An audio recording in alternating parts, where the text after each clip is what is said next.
name is Michael Bedix. I am the owner of the Age Management Center in Portland, and I have the honor today of having with me Charlie Hewitt. Charlie is an internationally recognized artist, printmaker, filmmaker, sculptor, entrepreneur. I don't really know where to begin, and probably most known recently for his Hopeful project, which is all over the United States and international at this point, I guess. Yeah. Charlie has agreed to come in today and talk a little bit about his experience with hormone replacement therapy. He's been kind enough to offer that, and I'm just actually have a few questions I want to ask Charlie, and hopefully he can give an idea of what he thinks. So Charlie, sort of as the beginning, tell us a little bit about it. What's an average week in your shoes? Well, I have a big life, and I fit as much as I can into that life. And it's expanding because of my relationship with you and your office and your treatment. I find that I can fit these things into my life. My things being, my fit would be, I'm very curious about developing my career and being a participant in this new world of technology and digital world. So that's part of it. I'm also a physical studio artist, so I spend a lot of time in my studio during the day. I'm a developer. I'm ambitious. I can't help myself. I just have to. If I find something needs to be done, I have to do it. It's just my nature. It's from where I come from. I was born in Lewiston, and we just don't turn down opportunities.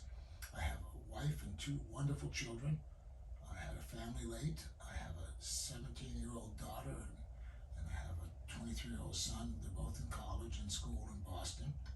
I have a great wife and a very, very strong, compelling life. Can you hear him okay? Yeah, great. Okay, good.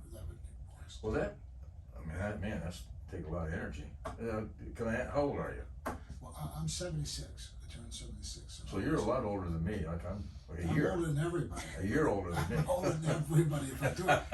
But I keep changing my cell phone number so they can't find me. I just don't let it happen. Metaphorically, it's really true.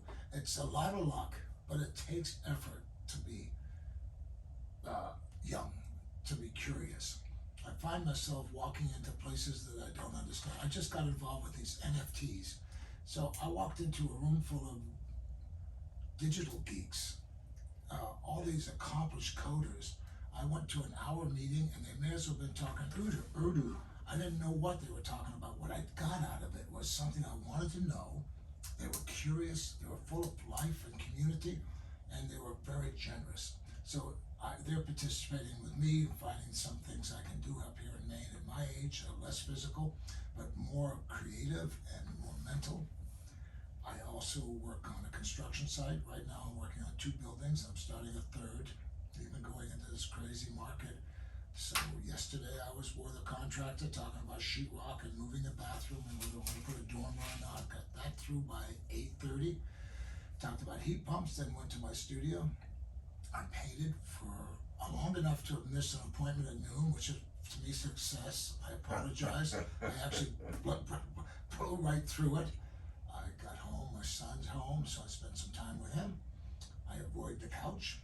I stay on my feet as long as I can. I stay as alert as I can. So lots of energy.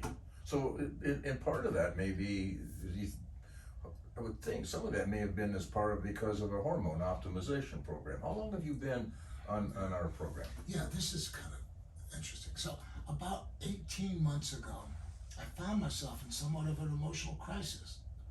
Age, I'm the oldest in my family. Nobody ever lived past 55. So I'm a pioneer in age. I don't have anybody to refer to. I don't even know the difference. I don't have the clothes for age. I don't have the attitude for it. But I found myself accommodating this exhaustion. By 3 o'clock, it was either a cookie or something sweet. I found the couch more compelling than it should be. I didn't find it as interesting as I wanted to be, but I just wanted it. By 3:30, I was toast. And by 9, I was worn out.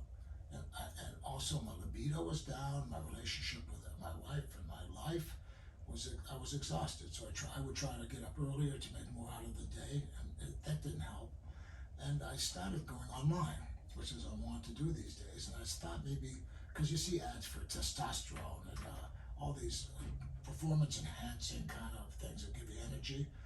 And I called a friend of ours, John Herzog, who I've used for some therapy before, and I found him he's a good listener and somebody who I could talk to about this. He goes, you don't want those kinds of things. I was like, no, what you need to do is talk to Dr. Biedick at Age Management. I think he's got the kind of treatment for you, because it's a whole body treatment. It's just not taking a shot or just thinking this injection's doing it. It's a combination of many things, and it takes a few months to get into place. Yeah, expectations have to be real. And I found myself very comfortable. I found it's a very professional place. Everybody was very patient and listened to me. And the tests were comprehensive. The consultation was deep. And I found fulfilling in a way I wasn't getting from general practice, in terms of understanding who I was at this 75-year-old male who's finding himself declining and not really wanting that to happen.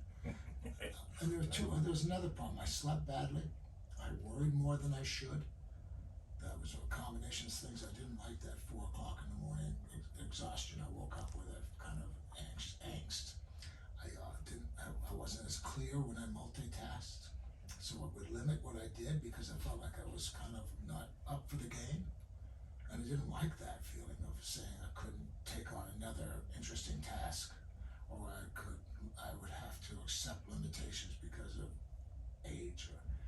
So all those things were in play at the time, and I found if there was any way I could take control of some of that and take control of the narrative that was getting involved in my head and switch that around. And this is the discussions with my wife, honest discussions about our intimacy and my ability to feel fulfilled during the day, and my kind of depression that came with this idea that I had to give up, surrender to this. A lot of people describe it as losing your alpha dog.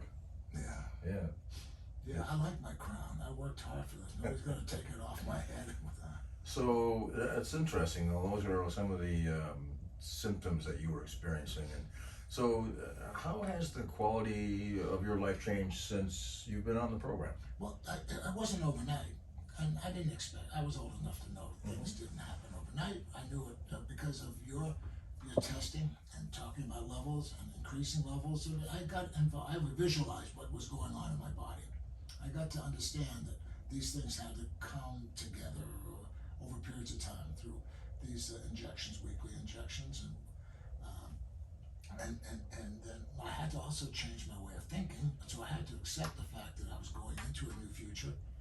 I was somewhat depressed because of accepting that. So that's a psychological state that has to get taken out of the way of play too. But it took about 6 months for me to feel all of a sudden I got this full potential. And I'm starting to find myself coming home at 5 o'clock like I should, rather than 3:30.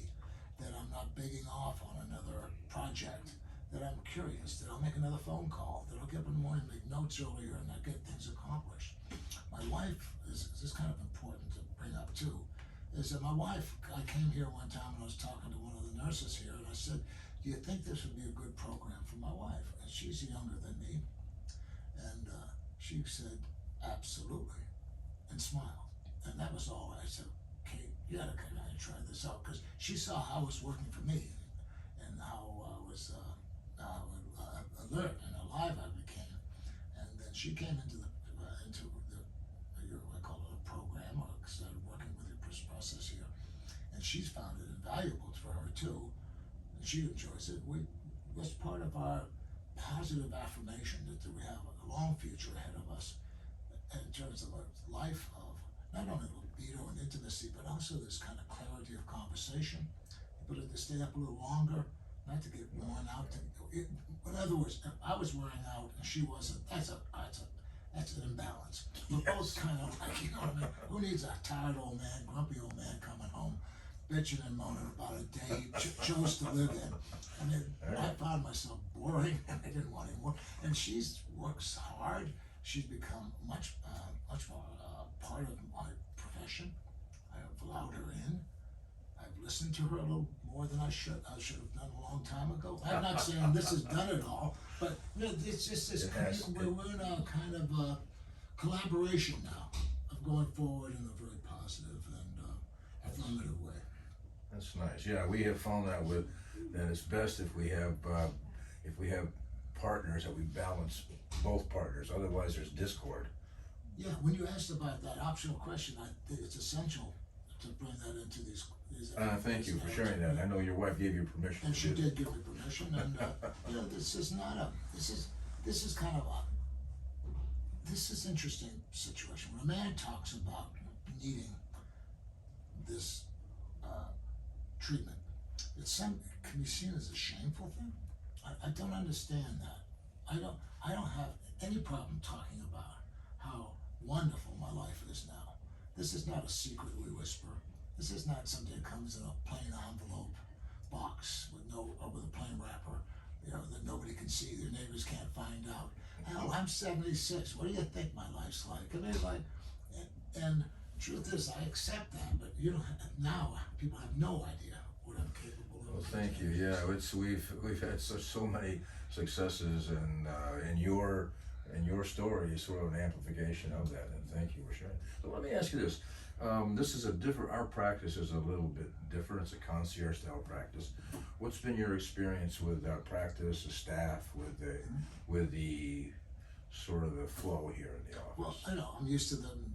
76 years old in the American medical profession. It's like sitting out in the lobby waiting for your turn to get in, see the doc who's overworked and tired. This is not the doctor's fault. I mean, I've always had great relationships with my physicians, and I enjoy the relationship, and I really respect the trade, the profession.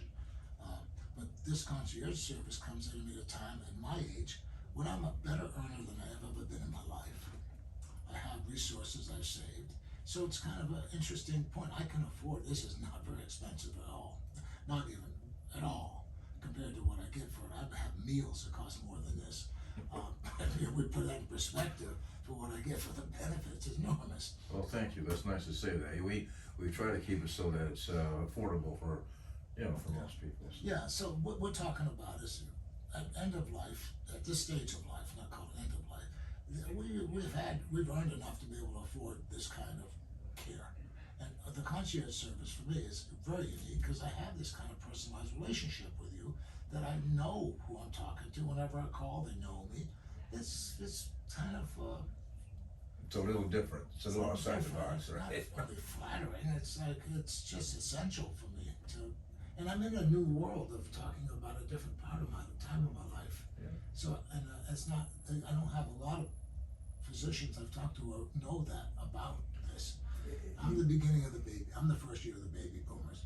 In 15 years, there'll be a lot of this conversation, but we're all just starting down the road now. It is amazing how it can change one's life, and we've had clients in 20s and now 70s. I've had clients in their 90s who still really benefit from the extra energy and physicality that goes along with that. So. Yeah, it's important for your audience to understand it doesn't come as a rush. It's filling. It's nurturing. You just feel you feel like your body has it. Isn't that nice? Yeah. It's not like, oh man, I just took a shot. I gotta run around the block. No, it's there. Yeah. So, I guess the bottom line question is: would you recommend this and especially for those people who think they're too old for it? Is there anybody too old for it? No, I can't imagine anyone who wants to surrender to the other side. I mean, those things, that is too easy to read. This is full of possibility and promise. It's also accepting the fact you want to change. I think half of what happened to me here was I knew something was wrong. Sometimes you don't get it.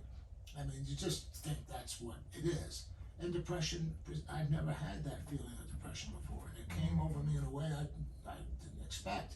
So the combination was something I figured out, saw it happening, and I just had to turn it around. So this is proactive. If I knew I only had a week left, I'd still take it. Why wouldn't I take it to the end? Why wouldn't you? My point is, why wouldn't you? Right. Yeah. And that is a good point. Why wouldn't you? Yeah, so that little dramatic statement, but it's true. Why wouldn't you want to continue feeling this way every day? Well, that's consistent with your hopeful project too, I think so. Yeah, and all of this ties up around the same time, in Yeah. a certain kind of way. Yeah, things, your life changes and go with it. I mean, I've had an old narrative I used to stick with. I'm a hardcore, old school, hardworking guy with an attitude. I still carry that with me, part of me, but the change has been terrific. This grace I accept with my age, this comfort with my knowledge that I know what I'm saying means something to me, the confidence I've gotten, and I want to use that. I don't want to lose any part of that. Every minute I can use these tools I have to be effective in terms of a community as well. Doc, I mean, I really feel connected to my community as well, and I feel a responsibility and a gratitude. I mean, I live in a country that let me paint pictures for 55 years. This is a great country. It's just an incredible place. And I want to and grow and prosper and fail and thrive again. And I don't want to, all these tools are very important. And I think before I age out of it, I'd like to teach with it too.